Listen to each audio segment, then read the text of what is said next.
É um tema que analisamos agora aqui em estúdio com Vasco Rato, professor de Relações Internacionais, e Nuno Severiano Teixeira, ex-ministro da Defesa. Muito boa tarde a ambos. Obrigada pela presença. Sr. Professor, começo por si também. No fundo, aqui uma pergunta para ambos. Há aqui, e haverá sempre, versões contraditórias. Os elementos do ICE vêm dizer que agiram em legítima defesa, mas depois temos todos estes vídeos e concretamente este último que surgiu nas últimas horas, que nos mostram que primeiro foi retirada a arma a esse homem e só depois é que foi atingido. A questão é como é que todos nós, o mundo inteiro, também os americanos e principalmente os americanos, olham para estas versões tão contraditórias e depois para as imagens que são tão explícitas. Pois, nestas circunstâncias críticas há sempre versões diferentes e é muito difícil aferir a verdade. Agora, aqui, enfim, tanto quanto se vê nas imagens, elas parecem, enfim, não parece haver a arma na mão do enfermeiro, não parece haver agressividade da parte do enfermeiro e, sobretudo, na minha maneira de ver, não há... Porque uma coisa é manter a ordem e as forças de segurança, quando mantêm a ordem, são treinadas para fazê-lo contendo a violência. O que aqui se mostra não é a contenção da violência, é pelo contrário a extensão da violência e, enfim, já não sei, são 4, 5, 6, 10 tiros.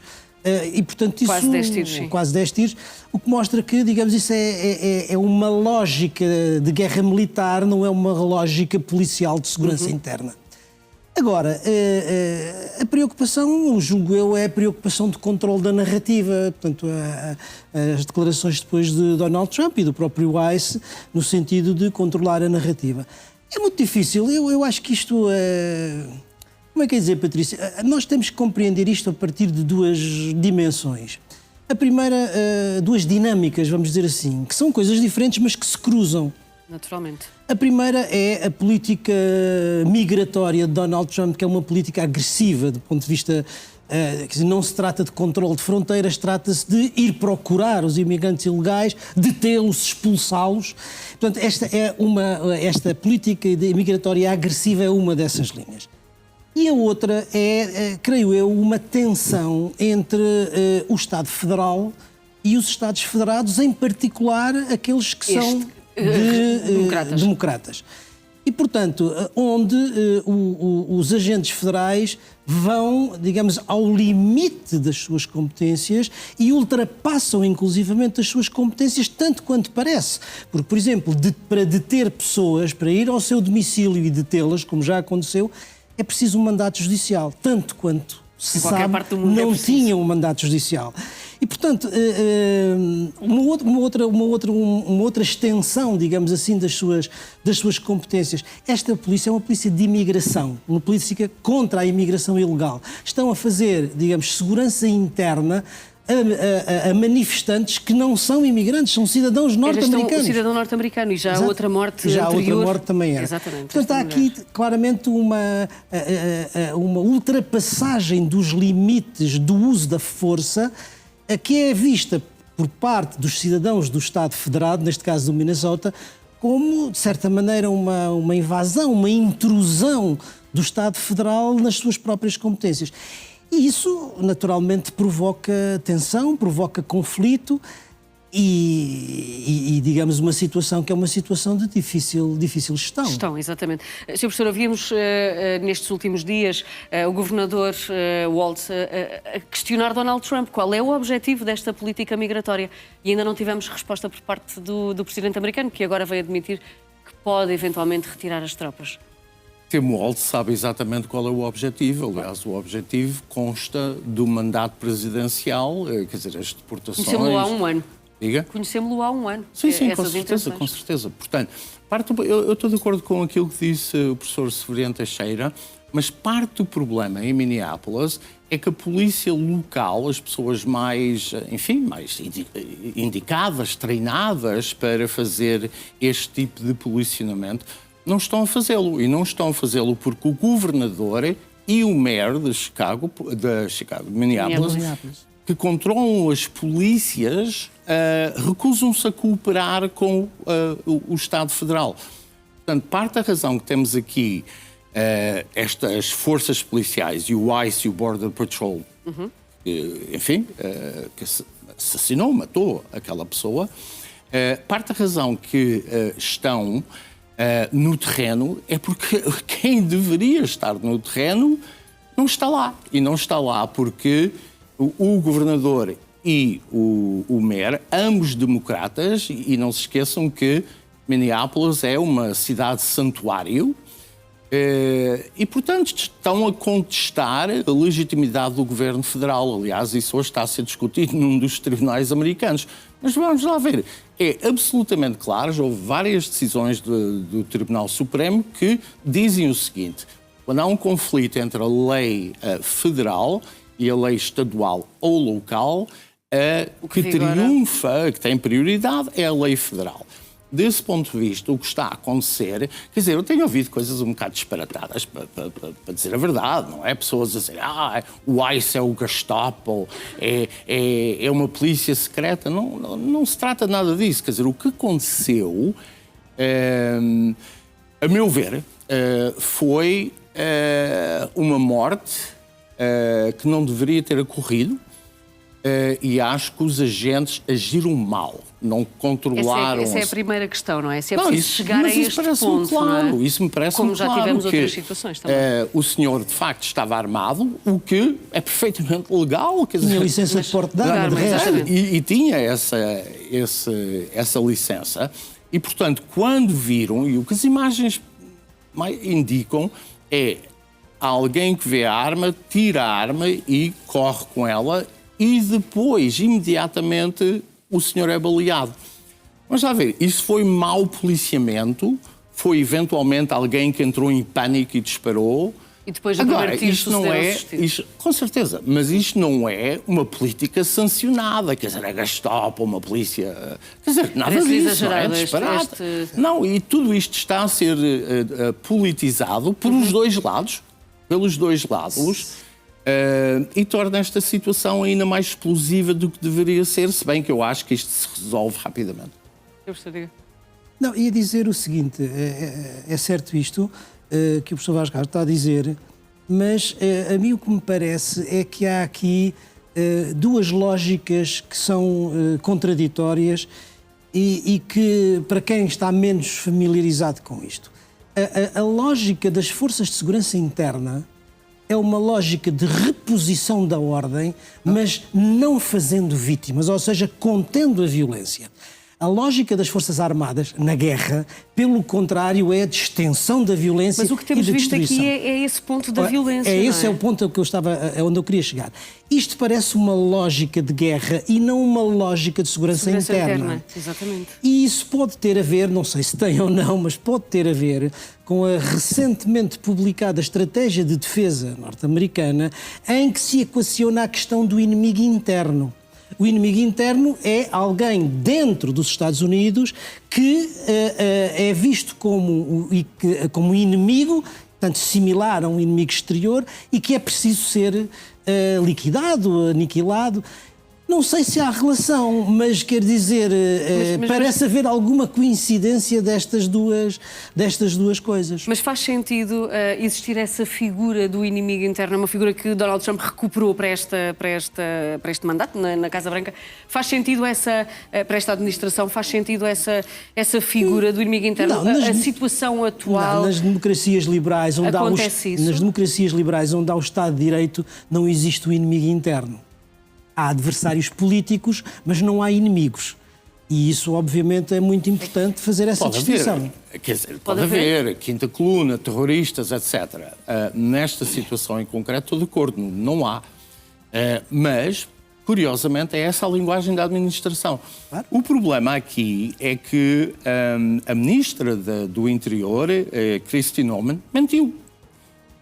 E disse que a vítima, a pessoa que foi baleada, ameaçou os agentes com uma arma. Quer dizer, não ameaçou, ele tinha na mão, e as imagens são claríssimas, tinha na mão um telemóvel e os agentes só repararam na arma quando estava no chão, mas imediatamente veio para o ar uma narrativa de que se tratava de um terrorista doméstico. Aliás, a mesma coisa que disseram relativamente àquela senhora. A outra Portanto, senhora. aqui o problema, a meu ver, é que há duas... Deixa-me dizer desta forma. No Truth Social, o Trump disse que iria enviar o Tom Homan, que é o czar da imigração, para a cidade.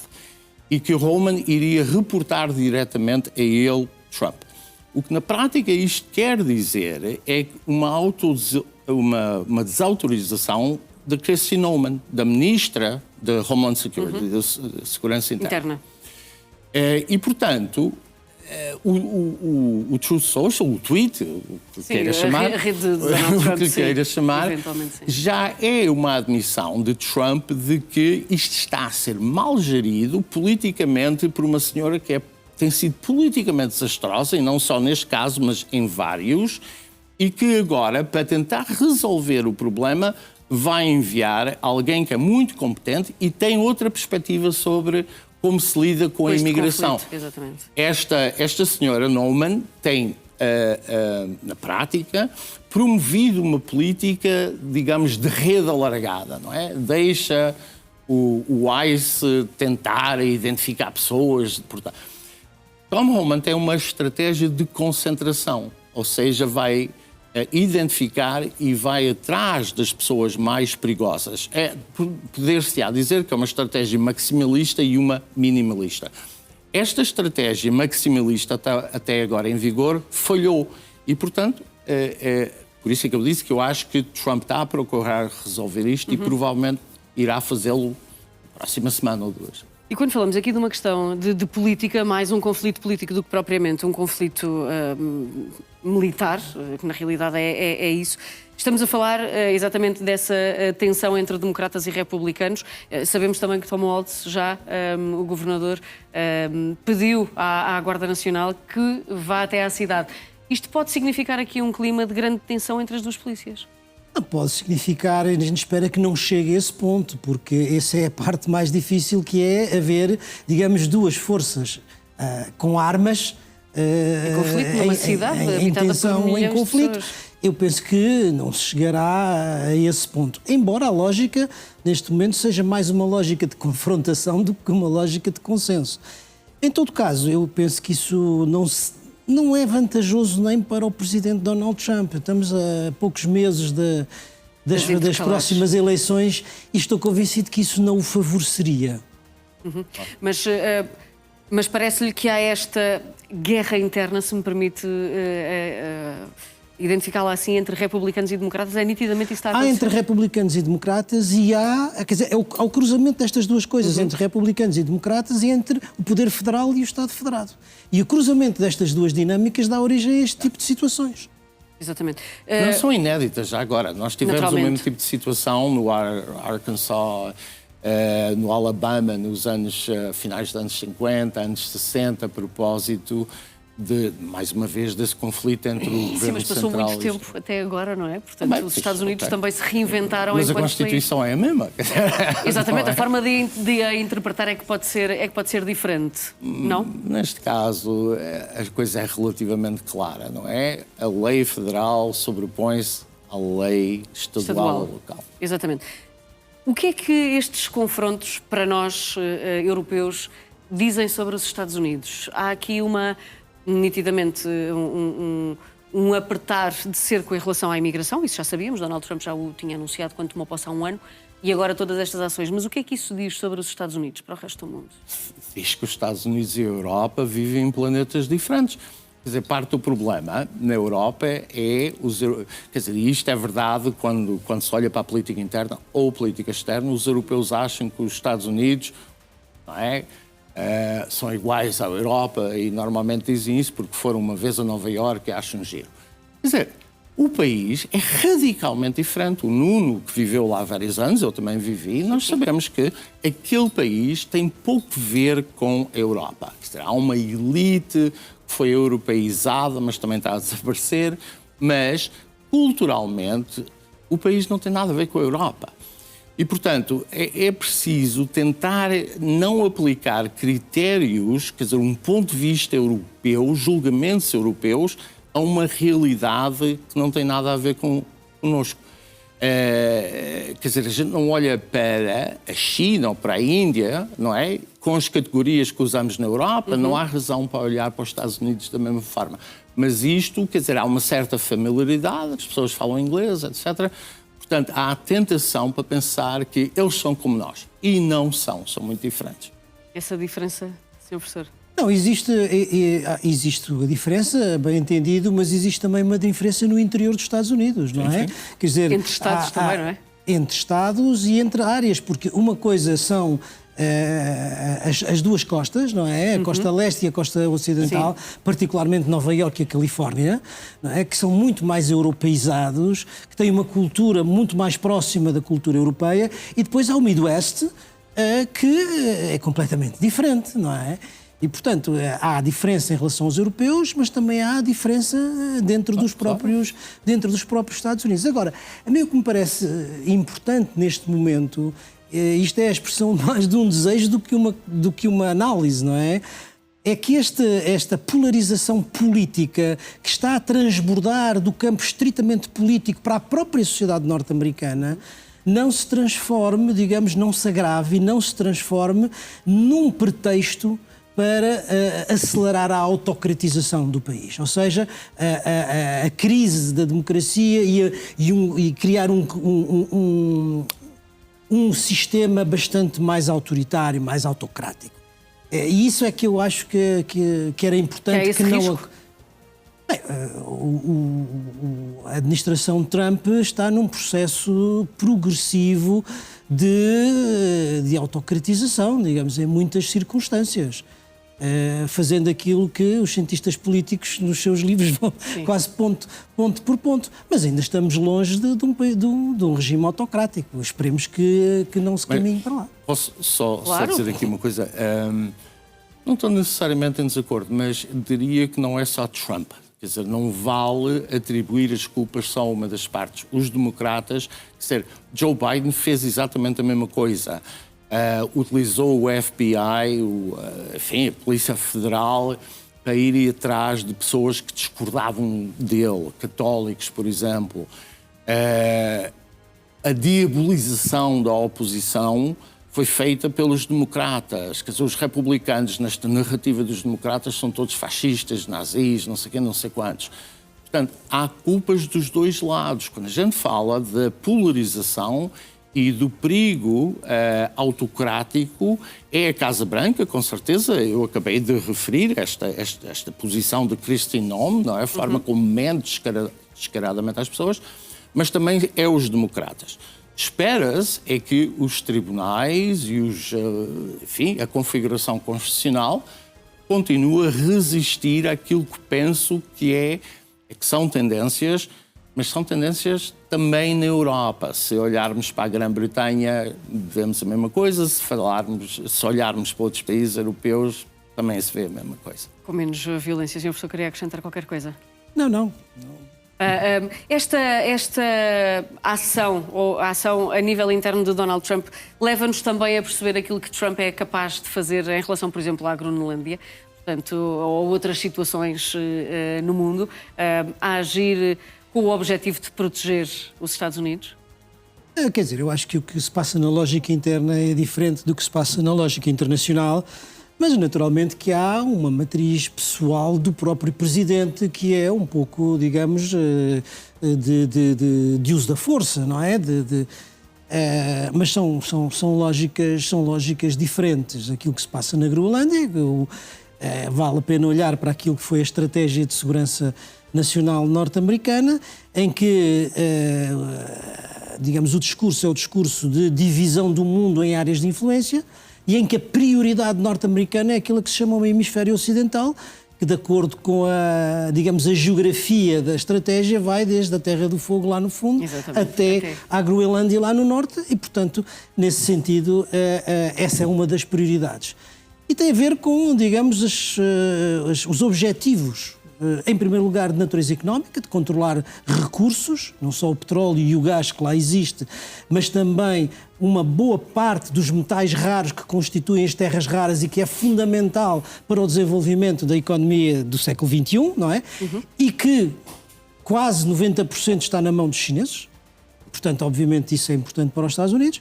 E, em segundo lugar, há uma dimensão geopolítica que tem a ver com o controle das rotas do Ártico e com a ideia de que, se este é o hemisfério ocidental onde os Estados Unidos devem ser hegemónicos, então vamos afastar o controle, vamos afastar, digamos, a influência de outras potências externas dessa área. Enfim, no fundo, a China e a Rússia, que é o que o Presidente diz. E a Europa? E a Europa. E a Europa. Sim, porque... E, portanto, Ártico apesar de serem duas lógicas diferentes, há essa matriz comum que é a matriz do primado da força sobre a lei. Ainda que Trump diga que não pretende usar sempre a força. Certo? Como se está a verificar na Groenlândia. O uso da força, vamos lá ver. O uso da força em política internacional é bastante comum. E muitas vezes as potências utilizam o direito internacional para justificar o uso da força. Durante a Guerra Fria e grande parte do pós-Guerra Fria, nos últimos 30 anos, no fundo, o uso da força coincidiu mais ou menos com o direito internacional. Agora não está. Se bem que houve um caso, pelo menos um caso, absolutamente gritante, antes, obviamente, da invasão russa da Ucrânia, houve um outro caso, foi a Guerra do Iraque, em 2003, onde estas coisas colidiam. O que me parece agora é que, doravante, daqui para a frente, será cada vez mais difícil haver essa coincidência entre o uso da força e a legitimidade internacional, por duas razões. Porque, primeiro, o direito internacional, a legitimidade internacional estão a mudar e porque, segundo, o uso da força, a meu ver, vai ser mais comum em várias áreas do globo. Professor? Não, eu concordo. Durante um largo período daquilo a que nós costumamos chamar a ordem internacional liberal, mesmo quando a força era usada, procurava-se invocar o direito para legitimar o uso da força. E o que está a acontecer agora é que se dispensa, digamos, o invocar do direito para legitimar e a força vale por si.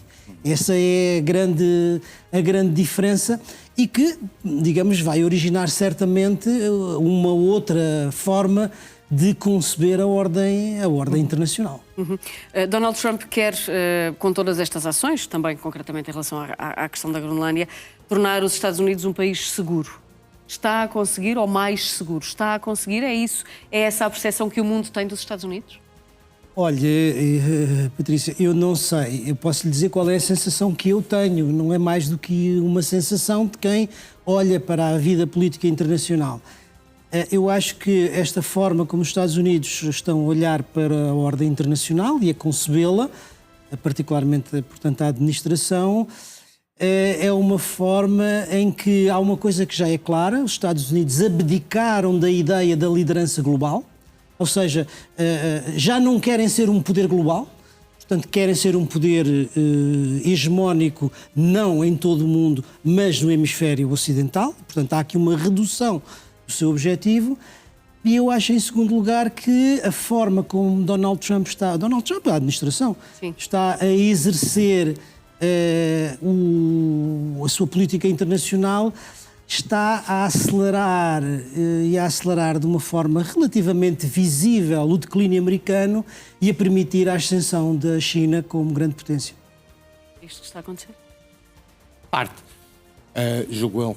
Tenho uma pequena divergência, talvez, que é a seguinte. Se a estratégia for bem sucedida, isto é, se aquilo que está na estratégia de segurança nacional, se aquilo for bem sucedido, sim, vai aumentar a segurança dos Estados Unidos. Aliás, parte-se do pressuposto que quem está a traçar esta estratégia visa justamente aumentar a segurança dos Estados Unidos. O facto de a América não estar envolvida no mundo, aquilo que antigamente chamava o polícia do mundo, não é necessariamente, não corresponde necessariamente a um aumento de insegurança. Como exemplificar isto? No que diz respeito àquilo que o professor Nuno Severino Teixeira há pouco estava a referir, Os americanos olham para a América Latina como a grande fonte de recursos e de mercados no futuro, porque a ideia é também desenvolver os países latino-americanos, criando mercados, etc., e criando, portanto, uma interdependência continental e assim... Vimos isso em relação à Venezuela, concretamente. Claro, e assim reduz a dependência em relação às cadeias internacionais que incluem a China. Portanto, a ideia é reduzir a dependência em relação à China, concentrando-se no hemisfério. Isso significa que o comércio internacional, haverá uma redução do comércio internacional? Sim, mas isso não é necessariamente um problema para a segurança. Agora, o que é importante aqui sublinhar, e acho que não concorda comigo, é que isto para a Europa quer dizer um novo mundo. E a Europa não está preparada minimamente nem para a dimensão comercial, nem para a dimensão de segurança. Exatamente. Professor Vasco Rato, professor Nuno Severiano Teixeira, obrigada pela presença de ambos neste Essencial. Boa tarde.